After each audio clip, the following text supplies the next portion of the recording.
Esprit Wise, la rubrique aventure de la bande AD+. Esprit Wise, c'est un rendez-vous en partenariat avec la marque française de vêtements de course technique Wise Ultra Running, dans laquelle on vous parle d'itinérance et de voyage en courant, sans forcément parler de performance. Je reçois aujourd'hui un jeune athlète de 25 ans, ancien fêtard, adepte de la salle de muscu, Antoine Clément. Hyperactif, il a embrassé le trail et rapidement l'ultra trail après avoir regardé le documentaire d'Alexis Berg et Aurélien Delfos, La Barclay sans pitié, sur l'édition 2017 de la Barclay dans le Tennessee. Il a eu un coup de foudre immédiat pour cette folie en quasi-orientation dans le parc de Frozen Head et y participer est devenu son obsession. Depuis 4 ans, il multiplie les courses et les défis. Il a déjà couru l'échappée belle, le Mute et le Grand Raid de la Réunion, entre autres. Il sait que pour que sa candidature soit retenue par Lazarus Lake, l'emblématique organisateur de la Barclay, il doit avoir un CV qui légitimise son rêve, à commencer par finir dès 100 miles.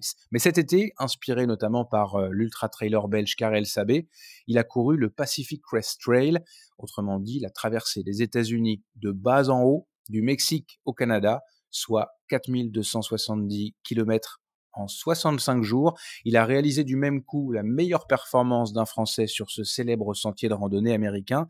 Je vous laisse écouter notre échange, enregistré un peu plus tôt dans la journée. Salut Antoine. Salut. Quel était ton état d'esprit avant de t'élancer sur le Pacific Crest Trail ? Alors honnêtement, assez craintif parce que ça fait toujours assez peur de se lancer dans une aventure aussi longue de 4270 km.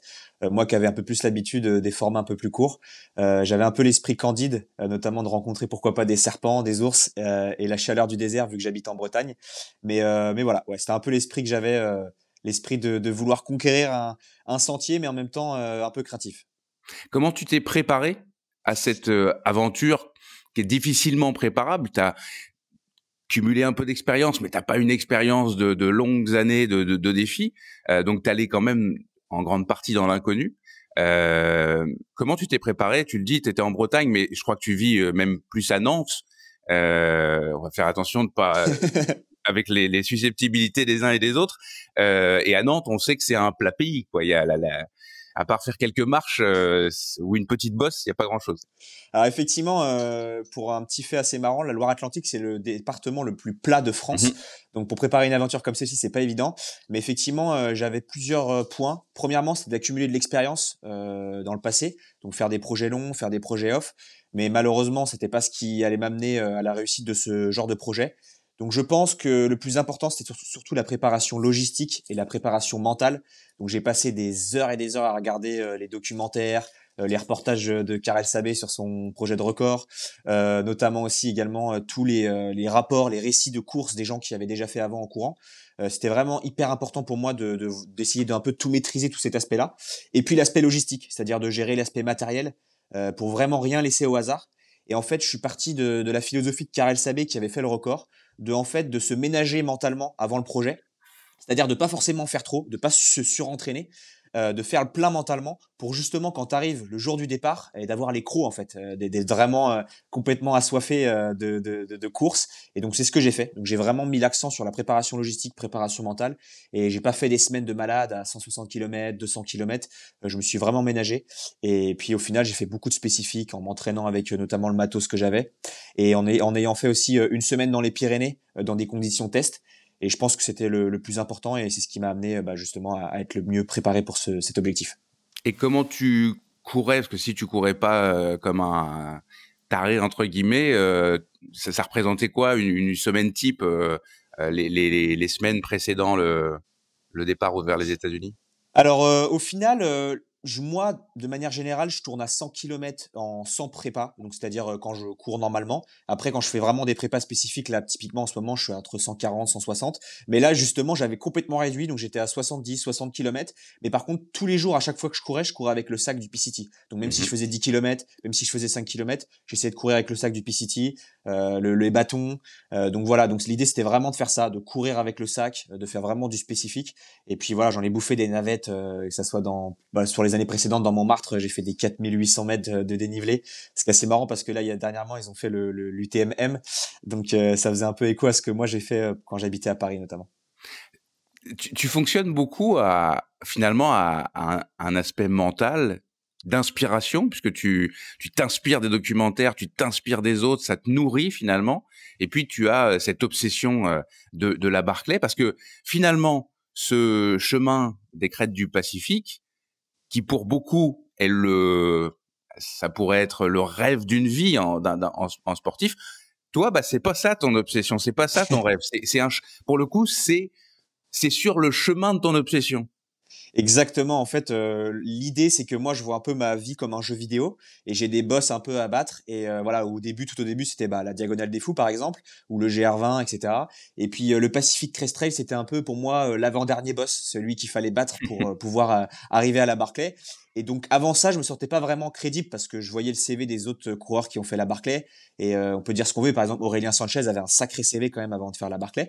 Et donc, moi, je me suis dit, voilà, j'ai fait la Diagonale des Fous, j'ai fait quelques FKT, mais il y a rien qui fait que je peux prétendre à pourquoi pas finir un jour la Barclay. Donc j'ai essayé de faire cette aventure-là et en l'ayant fini, maintenant je me dis voilà, j'ai peut-être mes chances augmentent de 1, peut-être 1, 2, 3, 4%, mais c'est des chances qui augmentent et donc voilà. Donc le PCT c'était pour moi un passage obligé pour prétendre à pouvoir participer et pourquoi pas un jour finir la Barclay. Ouais, et puis en fait, c'est surtout que Lazarus Lakes, quand il explore les CV des quelques-uns qui vont avoir le droit de rentrer dans la danse, il faut réussir à le convaincre et à lui montrer que t'en as chié, pardon de l'expression, avant de venir sur son épreuve, quoi.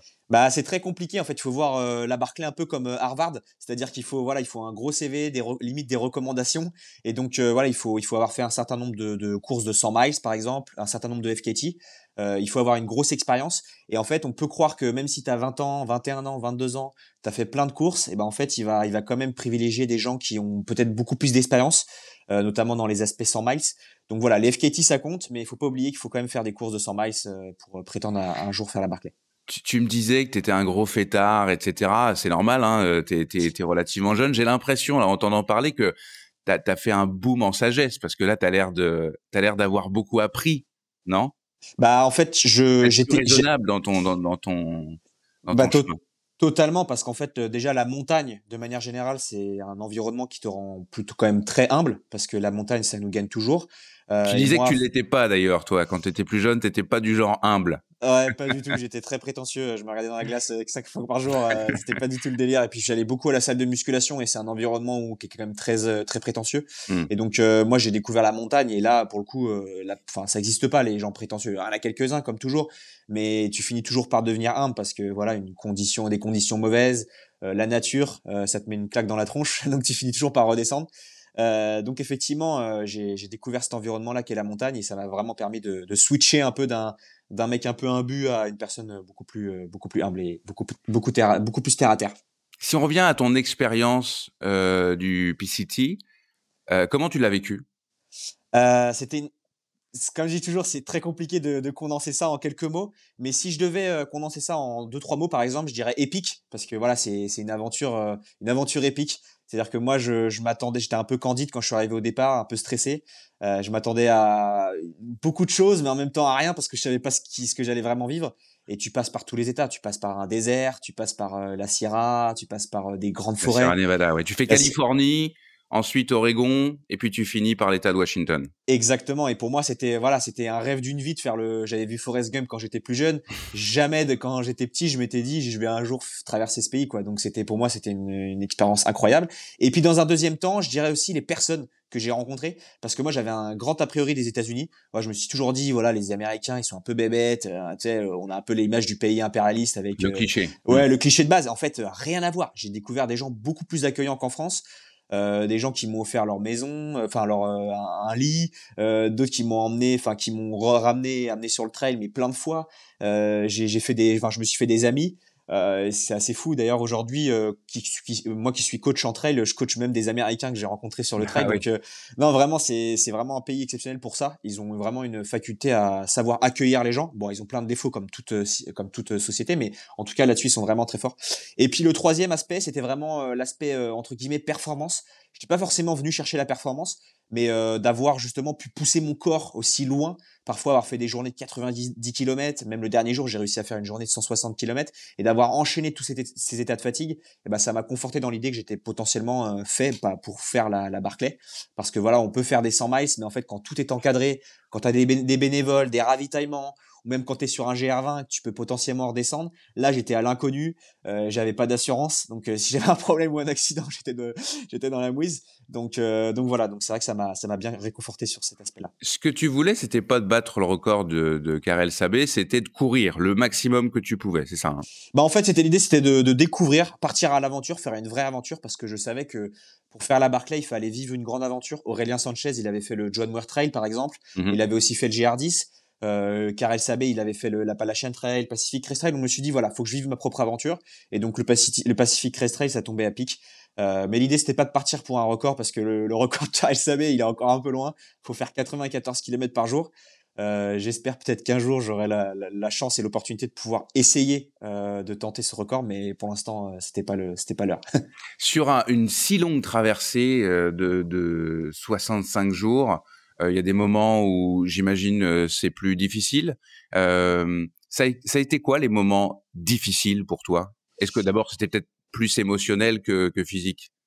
Alors en fait, déjà je m'attendais à bien pire, d'un point de vue émotionnel, d'un point de vue psychologique.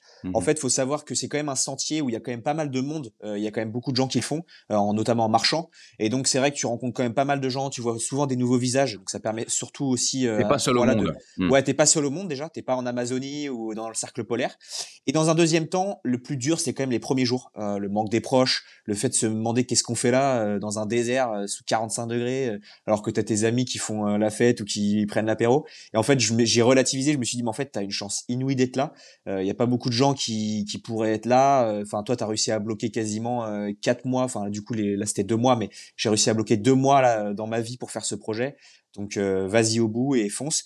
Après, si je devais citer des petits problèmes, c'était surtout le problème de déshydratation dans le désert, parce que parfois, Mmh. faut gérer son eau et c'était pas évident. J'ai eu des gros coups de frayeur, et notamment aussi avec les serpents au début. Ça fait très très peur de voir des serpents à sonnette sur le sentier. Tu flippes un peu, tu te dis waouh, qu'est-ce que je fais là? Moi chez moi il y a juste des fourmis et des bulots, et là tu te dis ouais, il y a des serpents. Mais c'est pareil au final, en fait tu finis par devenir petit à petit un animal et à reprendre tes instincts primaires, et donc à apprivoiser un peu cette nature qui est un peu sauvage.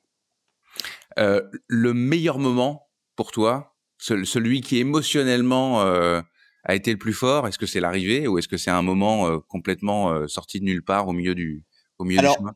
alors en fait, c'est pas l'arrivée. L'arrivée en fait, bizarrement, j'ai eu un peu un coup de un peu un coup de j'étais là et j'étais Ah, mais c'est en déjà fait fini. ouais, c'est déjà fini, et en fait, j'étais en mode, «Mais non, ça va pas continuer demain, quoi. Je peux.» Mmh. Et en fait, c'est fou de se dire ça alors qu'on a fait 4200 bornes avant, mais j'étais en mode, «Putain, c'est incroyable ce que je viens de vivre», et en fait, j'ai pas l'impression d'avoir fini, quoi. Donc c'était pas forcément le jour le meilleur. Le meilleur jour pour moi, c'était la fin du désert, parce qu'en fait, je venais de finir cette étape qui fait 900 kilomètres, et donc je me revois au sommet d'une petite montagne et je vois tout le désert au loin et je me dis: «Putain, j'ai fini le désert, quoi.» Et le Fierté, truc grosse ouais, fierté. la fierté. En fait, je venais de faire cette journée-là, je venais de faire 86 kilomètres, donc c'était la première grosse journée que je faisais, et je me suis dit: «OK, en plus, tu es capable de faire, vraiment te pousser loin.» Et du coup, j'étais en mode: «OK, d'accord.» Donc tu as fait quand même un beau, et puis après tu l'étape, qui est un peu l'étape royale, l'étape de la Sierra Nevada, parce qu'en fait, là, c'est vraiment sauvage, tu es vraiment dans la nature pure, et donc là, tu te dis: «OK, j'attaque le monstre de la Sierra et je laisse derrière moi le désert», qui pour moi d'ailleurs a été l'étape une des plus belles. Si je devais faire un classement, je citerais la Sierra en top 1 et en top 2 le désert. Mmh. Tu étais en mode, je sais pas si on peut dire minimaliste ou pas? Tu étais très léger? C'était un J'étais tr objectif pour toi? J'étais très léger, ouais. Pour moi, c'est hyper important, parce que notamment pour pas avoir de blessures, pour pas avoir de surcharge pondérale dans les genoux. Donc j'avais un total de poids de 4,6 kilos au début, mais je pense qu'à la fin, j'étais plus vers du 3,8 parce que j'ai quasiment tout enlevé. Parce qu'en fait, il pleut jamais, les conditions sont quand même parfaites sur la côte ouest. Mais effectivement, j'étais léger, mais au final, pas si léger. En fait, j'étais léger pour un Français, parce que nous, les Français, on a tendance à mettre beaucoup plus de choses dans notre sac. Par contre, les Américains, c'est des fous. C'est-à-dire que là-bas, tout est optimisé. Ils ont des sacs qui pèsent rien. Le truc, c'est que par contre, c'est pas très confort. Ça tient pas. Donc voilà. Donc j'ai essayé de faire un équilibre. C'est pour ça que je me suis beaucoup documenté en essayant de faire un équilibre entre une mentalité un peu américaine et une mentalité un peu française. Et donc j'avais un peu pour moi le matériel idéal, quoi. Et c'est pour ça que j'ai fait une espèce de document que j'ai donné un peu sur mes réseaux sociaux gratuitement, où je donnais un peu tout l'explicatif de tout mon matériel. Donc voilà. Bah, je mettrai le lien pour que les gens puissent aller, enfin, Ouais. ceux qui sont intéressés par ces grandes aventures, puissent aller s'inspirer eux aussi. Sur question toute bête, les chaussures, est-ce que tu en changes pendant Ouais, cette longue balade? il y a pas le choix en fait. Du coup, l'idée, j'ai tourné avec 4 paires de chaussures, donc je changeais une paire de chaussures tous les 1000 kilomètres. Mais je pense que pour l'idéal, c'est de faire ça. 4 ou 5 paires de chaussures, c'est le minimum. Je sais pas comment on peut faire pour faire avec une paire de chaussures, c'est impossible parce qu'avec le désert, le sable, et en plus si t'as pas de guêtres, les chaussures elles se cassent en 2 secondes. Donc ouais, c'est hyper important. Je tournais avec 4 paires de chaussures et ce que je faisais, s'il y a s'il y a des gens qui sont un peu anti grosses multinationales, bah je faisais livrer mes chaussures sur le sentier en fait, C'était sur ma des question maisons après. suivante. Ouais, je faisais livrer mes chaussures sur le sentier parce que malheureusement, bah, il y a pas de décathlon américain sur le sentier. Ouais, puis t'étais pas en mode assisté, c'est ça? T'étais Non, non, en full, solo ouais, sans et à la assistance. mode Donc, débrouille. exactement. Donc, je pouvais pas me permettre de porter toutes mes chaussures non plus, et j'avais pas quelqu'un pour me les mettre sur le sentier. Donc, du coup, je les faisais commander plus loin, et puis j'allais les chercher, quoi. Antoine, si tu avais un conseil ou des conseils très importants selon toi à donner à de futurs aventuriers, notamment je pense aux plus jeunes comme toi qui ont envie de se lancer sans une grande expérience, ce serait quoi? C'est quoi tes Alors, grands enseignements finalement? je pense premièrement, je le dis toujours, ce conseil-là, il est un peu rébarbatif, mais c'est un jargon qu'on dit souvent chez les Américains. On dit run your own race ou hike your own hike. C'était vraiment de faire ton propre truc. Voilà, il faut écouter ce que dit la science, il faut écouter les coachs, il faut écouter ce que disent les autres, mais il faut aussi faire son propre truc, sa propre expérience, parce que parfois aussi, bah, tu vas vouloir aussi copier des gens. Il y a des gens qui font des choses exceptionnelles et tu vas vouloir les copier, et parfois tu vas aussi te brûler les ailes. Et inversement, tu vas écouter parfois des gens qui sont peut-être un peu inférieurs à ton niveau et qui vont toujours te dire de faire moins. Du coup, il faut Mmh. avoir un peu cet équilibre entre des gens qui sont peut-être un peu plus forts, un peu plus faibles, et essayer de faire un peu sa sauce. Et je pense que c'est important parce que sinon, soit on se lance dans rien, ou soit on se brûle les ailes. Donc c'est hyper important parce que par exemple, Karel Sabé, justement, qui vous a battu le record, lui disait qu'en fait, quand il a voulu battre ce record, il a vraiment suivi cette philosophie de suivre son propre truc et de pas se fier à ce qu'avait fait la personne d'avant, donc le record d'avant, et de vraiment de se dire voilà, qu'est-ce que mon corps peut faire tous les jours, et pas forcément de se dire est-ce que mon corps peut battre tous les jours l'autre personne de ce qu'a fait avant. Donc je sais pas si j'ai été clair, mais l'idée c'est vraiment Je pense ça. que oui.